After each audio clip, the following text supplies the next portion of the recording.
Hey everybody, what is going on? My name is Raven, and welcome back. Today, we're going to be talking about a man whose name is Albert Fish. Now, this man was given to me as inspiration by a friend of mine, so thank you for leading me into the direction of this man, and we're going to be talking about him now. So, Albert Fish's real name is Hamilton Howard Albert Fish. That is his name. So we're just going to call him Albert Fish for short. Now, he was known as the Gray Man. He's also been known as the Werewolf of Wisteria, the Brooklyn Vampire, the Moon Maniac, and the Boogeyman. So he has had all different nicknames for himself. Now, he has done many things. He is a serial killer.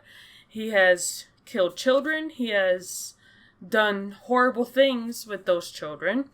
And he is also known as a cannibal, which is probably where the werewolf and vampire part of his nickname came from. Now, he has stated at one point that he has had about 100 victims. And now that is a lot of victims, okay? Now, it's not known whether it was referring to, being in general, like being inappropriate, forcing himself on people and children, or if it was just based on, being a cannibal, or if it was based on kind of, a mix of everything, basically. So we don't know what was meant by that for sure. Now, during his lifetime, he has been a suspect in 5 different murders. That is a lot of murders to be a suspect in, okay? He confessed to 3 of them, and the police were able to trace down to a known homicide, and he confessed to stabbing at least 2 other people. He was apprehended in December 1934, on the 13th to be exact, and put on trial for the kidnapping and murder of Grace Budd. He was convicted and executed by electric chair on January 16th, 1936, at the age of 65. So that is only 2 years after his trial. A little bit of back history. It is said that his family has suffered tremendously with mental illness. His uncle suffered from mania. One of his brothers was confined into a state mental hospital. His sister Anne was diagnosed with a mental affliction. 3 other relatives were diagnosed with mental illnesses as well. His mother had visual hallucinations. So this is kind of a big cluster to begin with, unfortunately. Not saying that all families are like that and that's what gets people started down the path of evil, basically. That is not how this works. So something had to cause it, but they're saying that, mental illness passed down in the family may have a part of it. It is also stated that his mother actually put him in an orphanage where he was frequently abused. Now, he began to... Basically what happened is he was being abused so many times by beatings, he started to enjoy feeling that pain. So that's not, the best thing. You shouldn't be abusing children or anyone, really. But for you to start liking the pain, there's something definitely off about that, in my opinion. That is not everyone's opinion. Some people like pain, but this man, when he was a boy, was abused to the point where he started liking it. That's horrible. Around the year 1910, while Albert Fish was working in Wilmington, Delaware, he met a 19-year-old man named Thomas Keaton. He took Keaton to where he was staying, and the two began to have a sadomasochistic relationship. It was unclear if Fish forced him into doing it, but his confession implies that the man was intellectually disabled. So you found a man that is a little bit different than you mentally, and you just abuse that. Good to know, Albert Fish. After this, about 10 days after, he took Keaton to an old farmhouse. He began to torture him. Torture took place for 2 weeks, or over 2 weeks, I should say. He eventually tied Keaton up and cut half of his inappropriate spot off. Are you kidding me right now? Why? And the man, Fish himself, has said, "I shall never forget his screams. I shall never forget the look he gave me." What? Okay. Now, he originally intended to kill Keaton, cut up his body, take it home, but he feared the hot weather would draw attention. Instead, he poured peroxide over the wound, wrapped it in Vaseline-covered handkerchief, left a $10 bill, kissed Keaton goodbye, and left. What is happening? Why are some of these stories the way they are? Okay? Why would you do that? Why would you do any of this? That is what I want to know. Oh, and that's lovely. So Fish was married. And in 1917, his wife left him for John Strobe, a handyman who boarded with his family. Then he went to raise his children as a single parent. So I guess not only did he have a wife, he had children. And his wife left him and the kids for this other man. That's great. That is totally great. It is said after she left him that she basically took every possession the family owned.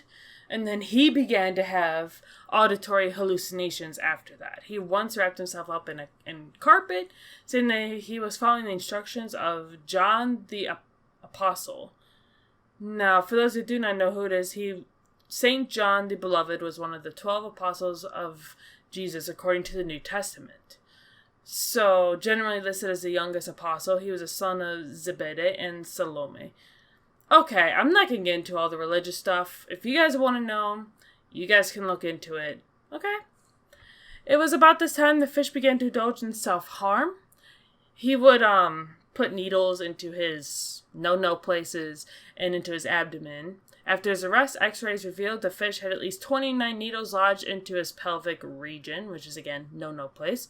He also hit himself repeatedly with a nail-studded paddle and inserted wool doused with lighter fluid into his anus and set it alight. Oh my god!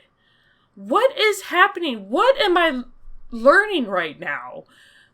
I don't even know what to think at this point, you guys. I don't even know if I can continue this whole thing. Okay?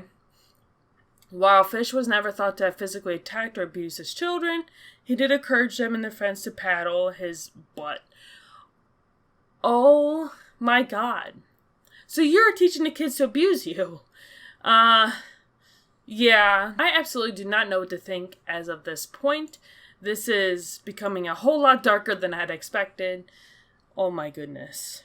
In November of 1934, an anonymous letter was sent to Grace's parents, which ultimately led the police to Mr. Fish himself. So, Grace Budd's mother could not read the letter herself because she was unable to read.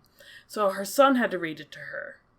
And it is very graphic. I'm just going to give you he basically admitted to doing the deed. And he explained, kind of what he did and why he did it. Things like that. And that he admitted to wanting to eat part of her. And that she did die a virgin. So I'm not going to go into all the details because it's very gross. And you shouldn't be doing that. So if you do want to read it, you guys can always look it up yourselves. I'm not going to say any more than that about that letter. Now, it is also said that he has been involved in other crimes. What do you guys think of all this? I mean, do you think that part of his childhood led him to go down the path he did? Or do you think he was born that way? Now, I don't know what to think at this point. So, towards the end, before his, during his trial and before his execution, things like that, psychiatrists testified that his, fetishes and sadism, masochism, everything else, they basically commented about all that he had all those things. And basically they said that it is a psychiatric phenomenon and that nowhere in legal medical records was there ever another individual who possessed so many of these anomalies. Great! And this man had children. And if you are part of his relatives, I mean, nothing against you, but that's just where your beginning came from. And that is very hard to think about, especially for members of his family. The children, grandchildren, great-grandkids. However long that went in for, however down the line that is. To know that that's where your family kind of went towards a different path, that must be very difficult. So, if any of you are related to him or know anyone that is, I would love to hear kind of your side of the story. To see if you guys were told anything different, if he left letters for you guys, or if he kind of said he did or didn't do it. I would love to hear your guys' side of things. And again, I mean no judgment towards you. I just feel bad that that's where your genetics basically have began, is under this type of family line where mental illness, which again is no laughing matter, and, you know, a man that did all these horrible things. That is all I'm saying about it. And that goes for anyone that's had someone do something horrible like that. To know that you're related to them must be difficult. I couldn't even imagine, you know. But that is going to be it for today's video. If you guys did like it, make sure you hit the like button before you go. And also, if you could please hit the subscribe button so you be part of this little growing community / family I have. And it also shows you guys are liking some of the content, whether it be from this type of video or some of the other things I am doing.